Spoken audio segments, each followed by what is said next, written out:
Deputy CM Pawan Kalyan, మంత్రి నారా లోకేష్లు తూర్పు గోదావరి జిల్లా పర్యటనలో నోటికొచ్చినట్లు వ్యాఖ్యలు చేశారని మండిపడ్డారు.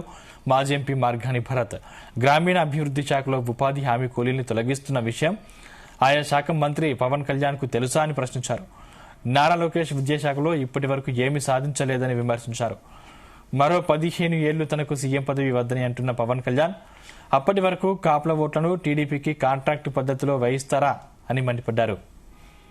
కాంట్రాక్ట్ కార్యక్రమం ఇది. ఇవాళ ఆయన చేసేది ఏంటంటే ఒక కాంట్రాక్ట్ వర్క్ చేస్తున్నాడు. మనం పూర్వం రోజుల్లో వినేవాళ్ళం, ఈ పనికి ఈ కాంట్రాక్ట్ నీకు ఇస్తున్నామని. అంటే అక్కడ చంద్రబాబు నాయుడు ఆయన కొడుక్కి సీఎం చేసే కార్యక్రమానికి ఈయన కాంట్రాక్ట్ తీసుకున్నాడు. అంటే ఇవాళ వాళ్ళ కార్యకర్తలకి వాళ్ళ జన సైనికులకి అందరికీ చెప్పేశాడు, నేను 70 సంవత్సరాలు అయ్యే వయసు వచ్చి ముసలోడు అయ్యేదాకా నేను ముఖ్యమంత్రి గురించి ఆలోచించను, అప్పుడు దాకా మీరు తెలుగుదేశానికి జెండాలు మోయాల్సిందే అని దానికి అర్థం. ఇవాళ మీ పార్టీ యొక్క యంత్రాంగము లేకపోతే బలోపేతం ఏం జరిగిందండి?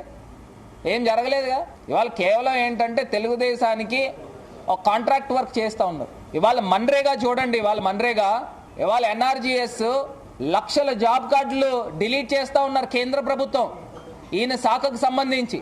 మరి ఈయన శాఖకు సంబంధించి ఇన్ని లక్షల జాబ్ కార్డ్స్ తీసేస్తూ ఉంటే ఈయన ఏమి నిమ్మకు నీరెత్తినట్టు ఏం మాట్లాడేటండి?